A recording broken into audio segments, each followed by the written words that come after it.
Hello ladies and gentlemen, and welcome back to Cooking Time with Eric. And now, your host, Eric. Hi ladies and gentlemen, welcome back to Cooking Time with Eric. For today's meal, I'm going to be making Tinga Poblana. Tinga Poblana is a Mexican dish comprised of shredded pork that I've taken, I boiled it and shredded it up. We also have boiled potatoes. These are just boiled, so they're taken to the point where they've gotten a little bit soft, but not so mushy that when you cook them again in your dish, they won't mush up. I also have 2 chipotle peppers sliced up, just sliced up with a knife, not anything too particular. They do have the seeds in them. Normally, if you don't like things too spicy, you would de-seed them. But if you like it a little bit spicy, I would just leave the seeds in, and the more chipotles you use, the spicier it does get. I'm going to be using pork chorizo today. I've also got 3 tablespoons of apple cider vinegar in this little dish here. And I have 2 bay leaves cut into fourths. I have a tablespoon of thyme and half a tablespoon of oregano in this little bowl here, as well as 1 beefsteak tomato cut into a medium dice, and 3/4 of 1 onion cut into a slice. Now we'll be back with this next step shortly. Alright, welcome back folks. Now for the first step in cooking, you want to cook off your chorizo, and it's pretty easy. Just kind of slide it up in there into your pan. Once you've gotten your oil nice and hot. I forgot to mention I am using oil vegetable today, maybe about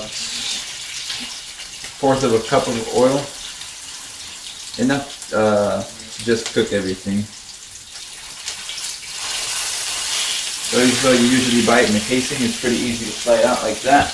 After that, you just want to cook it off. So grab my spatula, move it around. Chorizo is a yummy dish. It's a Mexican style sausage. Goes good in breakfast with eggs, but for today's dish we're going to use it straight, like that. I hope the camera can hear me. Nothing big in particular is going on right now. Just gotta let this cook off. This is going to cook off. I'm going to let this go. You want to let it till it's nice and warm. This technically should be already cooked, but once it's cooked completely, you reserve it. And we'll be back with the next step. Alright folks, welcome back. As you can see here, this is what the chorizo is going to look like when it's done. And after that, you can cut the heat real quick just so you can reserve it. Set it off to the side.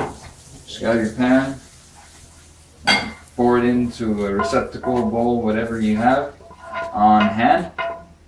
Pour it like that. Now, since the chorizo is going to go back into the actual dish, you don't have to worry about using another pan. Just turn on the heat again, let it warm up. If it cooled down too much. The chorizo does leave a nice kind of smoky flavor, a spicy flavor on the pan. And I'm going to set this to the side real quick, and we'll be back with the next step. Alright, welcome back folks. As you can see, I've got my pan going. It did heat up a little bit, so I turned it off. You don't have to turn it off too long. It wasn't that long of a time. Just turn it up, maybe medium heat. Let that get heated up again. It shouldn't be too cold. Just test it with an onion. And just give it a couple seconds to heat up. I added just a little bit more oil for the onions to actually kind of saute in the pan. It's going to soak up all the good chorizo flavor that was left behind. I hear a little bit of a sizzle, so I'm just going to throw them all in like that. And there you go.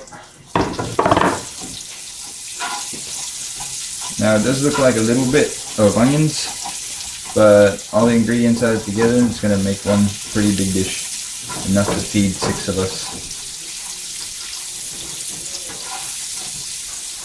Just go like that.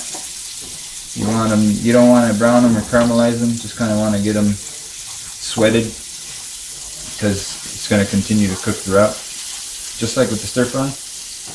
Upon adding ingredients, you add one and the other. You don't want to cook it for too long, because it just continues to cook throughout the process. Yeah, just sweat it, let them soak up the flavor. The onions turned red. Awesome. Alright, right there. Looking good. After the onions have sweated just a little bit, you want to add in all of your meat. So, as I said, I'm using shredded pork, because that's the variation of a recipe used for this type of tinga.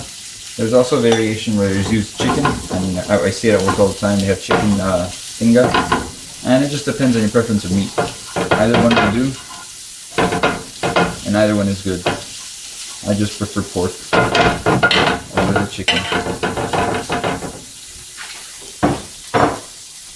Alrighty, after the meat, you want to just let the meat warm up since it's already cooked. Like I said, it was boiled. And with the meat, I did boil it in a few gallons of water. I had a pot this size over here. Boiled it, had the water up to there.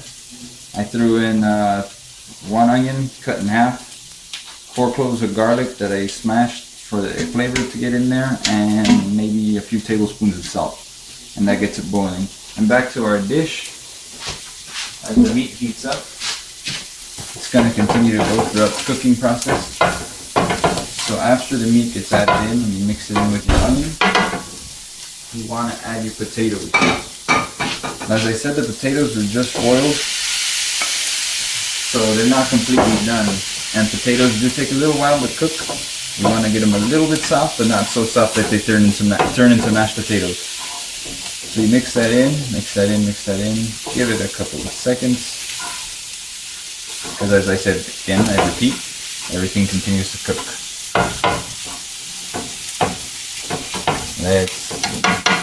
After the potatoes, you want to add in your chipotle peppers. And you want to spread that out so it kind of dispersed as dispersed as possible. And even then, just mix it about, get it incorporated in there, and that's what really gives it really good flavor, the chipotle. It enhances it. If you really like it spicier, you can add 1 more chipotle. If you don't, remember to deseed them, and maybe use 1 or 2 deseeded chipotle peppers.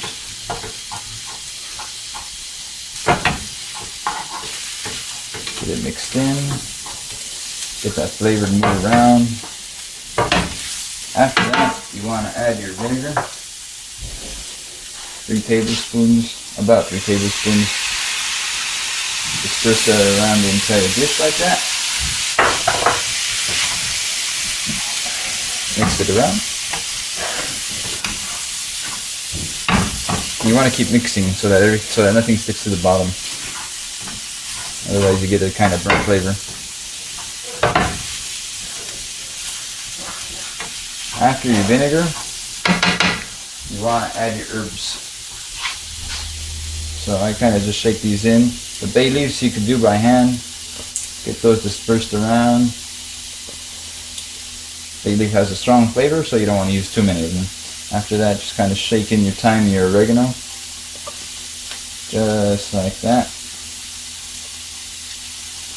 And there you go. Get your herbs. Move it about.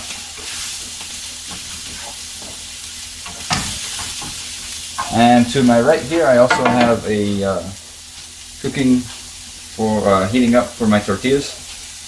I'm going to be, it's best to eat this with corn tortillas, makes good for tacos. Alright folks, as you can see, I added in my tomatoes as well. Sorry for the momentary pause, my cameraman had to use the restroom. And after the tomatoes, you add in your chorizo, and that kind of completes it. So just like everything else, stir around, stir around, stir around.